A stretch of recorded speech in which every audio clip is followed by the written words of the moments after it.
এই first time আমি কাঁঠাল রান্না করলাম। আমার কাছে কাঁঠালটা অনেক বেশি ভালো লাগে, তবে রান্নাটা আমার কাছে বেশি ভালো লাগে। আসসালামু আলাইকুম এভরিওয়ান, কেমন আছেন আপনারা সবাই? আশা করি আলহামদুলিল্লাহ অনেক অনেক ভালো আছেন। তো দেখুন এখানে কাঁঠাল কেটে নেওয়া হচ্ছে।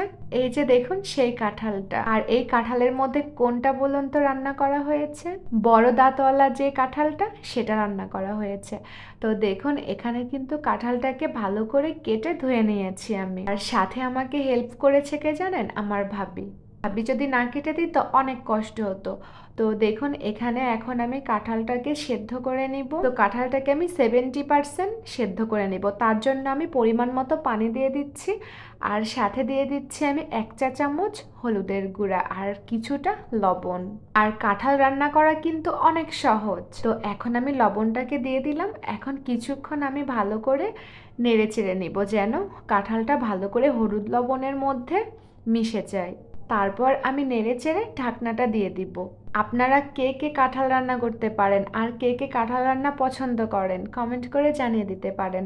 তো দেখুন এখানে 70% কাঁঠাল সেদ্ধ হয়ে গেছে। এখন আমি কাঁঠালটাকে ভালো করে ছেঁকে নিব আর বাকি পানিটাকে আমি ফেলে দিব। তো এখানে আমি পরিমাণ মতো তেল দিয়ে দিচ্ছি। এখন মূল প্রসেসটা শুরু করতে যাচ্ছি। তো এখানে আমি দিয়ে দিলাম 2টো তেজপাতা ছিঁড়ে, 2টো ছোট এলাচ আর একটা লবঙ্গ, আর হচ্ছে 2টো দারচিনি, সাথে কিছু জিরে আস্ত। আর জিরের ফ্লেভারটা আমার কাছে ভীষণ ভালো লাগে। আর এখানে দিয়ে দিচ্ছি আমি 1 কাপ পেঁয়াজ কুচি, সাথে একটা রসুন কুচি। আর এই কাঁঠালটা যদি আমার আম্মুর হাতের হয় তাহলে তো অনেক অনেক মজা হয়।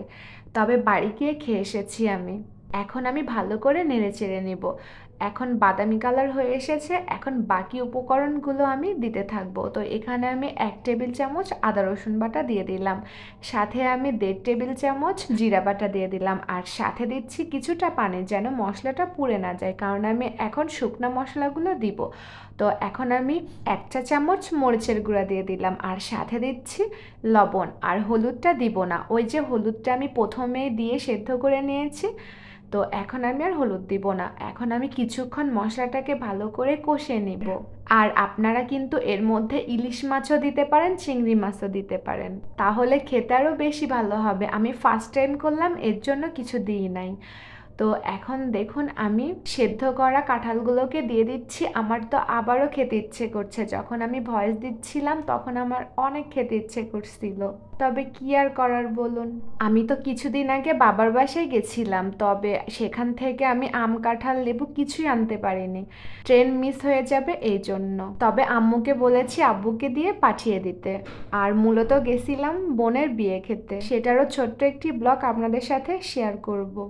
তো কাঁঠালটাকে ভালো করে কষিয়ে নিয়ে আমি পরিমাণ মতো পানি দিয়ে দিয়েছি বাকিটা সেদ্ধ হওয়ার জন্য। এখন নেড়ে চেড়ে ঢাকনা দিয়ে দিব। সাথে দিয়ে দিচ্ছি 4-5টে কাঁচামরিচ ফ্লেভারের জন্য। আর আমার ভিডিওটা যদি আপনাদের কাছে ভালো লেগে থাকে তাহলে অবশ্যই একটি লাইক কমেন্ট শেয়ার করে পাশে থাকবেন। তো এখন ঢাকনাটা দিয়ে দিলাম। তো দেখুন এখন আমি আবারও ফিরে এলাম, তবে আমার রান্নাটা কিন্তু প্রায় শেষের দিকে। আমার তো এখনই খেতে ইচ্ছে করছে কাঁঠালটা। কাঁঠালটা সত্যি আমার কাছে ভীষণ ভালো লাগে।